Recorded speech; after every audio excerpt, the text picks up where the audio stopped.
E se você conhece a história do cristianismo, ou pelo menos um pouquinho dela, com certeza você já ouviu falar desse lugar, o Coliseu Romano. E nós estamos exatamente no que seria a entrada do Coliseu em outros tempos, e aqui diz Anfiteatro Flavium. Mas Coliseu, Anfiteatro Flavium, o que isso tem a ver com a história do cristianismo? Bem, Coliseu é fácil saber o que tem a ver com a história do cristianismo. Mas Flavium, anfiteatro, será que nós já ouvimos falar disso? Por que esse nome? Eu sou a professora Liz e quero te convidar a viajar comigo pela invicta história do cristianismo.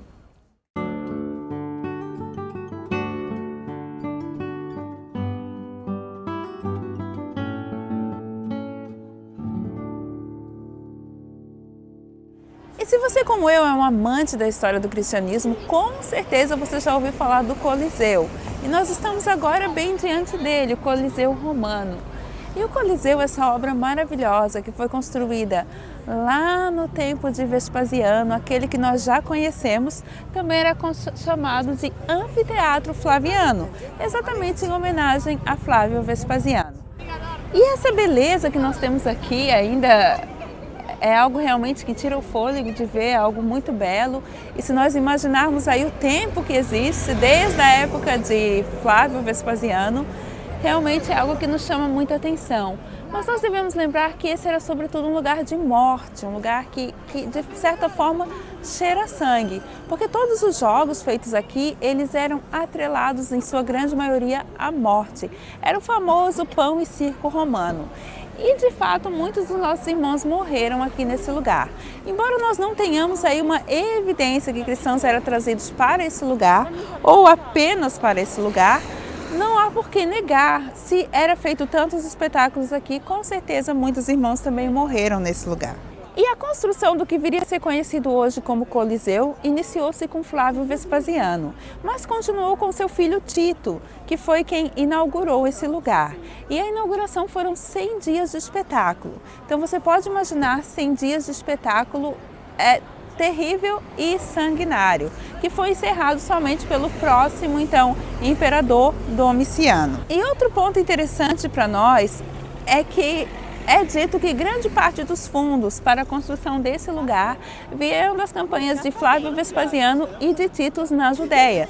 Então, quando o Templo de Jerusalém lá foi saqueado e destruído e as conquistas daquele lugar, eles contribuíram para a construção desse lugar em Roma. E assim a gente vai vendo a história do mundo se unindo, a história do cristianismo, a história do judaísmo se unindo nessa figura central que é Jesus, que foi crucificado lá na Palestina, mas depois disso seus seguidores morreram aqui em Roma. E esse lugar aqui, ele começou a ser construído não como esse teatro, ele começou a ser construído como um lugar onde Nero faria o seu palácio. Então começou como o Palácio de Nero. Mas quando Nero foi assassinado, o próximo imperador que veio depois dele decidiu extinguir a memória de Nero, ou pelo menos tentar. Então, para isso, ele fez a destruição do seu palácio e decidiu fazer um outro monumento nesse lugar. E quem levou a cabo a construção desse monumento, ou pelo menos começou, foi Flávio Vespasiano, aquele nosso conhecido lá da história da Inglaterra. Você lembra? Que saiu lá da cidade de Bath. Inclusive tem esse vídeo aqui que eu estou colocando aqui em cima. Se você não assistiu, volta lá e assiste. Flávio Vespasiano foi aquele que foi lá para a Judéia, capturou, entre outros, Flávio Josefo, que profetizou que ele seria o próximo imperador de Roma, conforme você viu aqui no nosso vídeo. E depois disso, então, ele vem, se torna imperador e começa a construção desse espaço monumental. E Vespasiano não terminou a construção desse lugar. Na verdade, a construção desse lugar foi terminada pelo imperador Tito. E disse que muito do recurso financeiro para construir esse lugar veio exatamente da destruição de Jerusalém. Então, muito, não podemos dizer todo, mas muito desse recurso veio lá da destruição de Jerusalém no ano 70 depois de Cristo pelo imperador Tito. Então você vê como a história do mundo vai se unindo ao redor também do cristianismo, porque sai lá da Judéia, nós já unimos aqui a Inglaterra, né, onde o imperador Vespasiano sai, vai lá para a Judéia. Lá na Judéia tinha sido aquele carpinteiro crucificado, dizem os seus seguidores que ele ressuscitou e gera todo aquele borbúrio. Vem Tito para esse lugar e termina a construção desse lugar magnífico, porém esse lugar, como nós sabemos, é um lugar de morte. E nós vamos analisar mais a fundo os jogos romanos e o que era feito nesse lugar, mas esse era um lugar de morte. Então nós estamos aqui diante do Coliseu Romano, analisando e conhecendo um pouquinho mais da história do cristianismo. E algo que nos surpreende na história é o curso que ela vai tomando, muitas vezes inesperado. Então, nesse lugar onde cristãos morreram, você pode ver ali, exatamente em cima de onde diz Anfiteatro Flávio, uma cruz. Ou seja, esse lugar que foi um lugar de perseguição se tornaria depois um lugar cristão. Mas exatamente aqui, do outro lado, muito próximo, nós temos o Arco de Triunfo de Constantino. E Constantino é aquele que você já sabe pelo nosso outro vídeo, se você não viu, assiste aqui, é muito importante. Constantino é aquele que vai conceder então a liberdade aos cristãos. Então nós temos aqui o Coliseu, que não foi construído para perseguir os cristãos, ele foi construído como um teatro para a glória do imperador Flaviano, para a glória do imperador Tito, porém esse teatro era um lugar de morte e com certeza muitos cristãos aqui foram mortos e perseguidos. E exatamente aqui ao lado nós temos então o Arco de Constantino, declamando e proclamando então a vitória de Constantino e a liberdade ao cristianismo. E nós estamos aqui numa noite romana.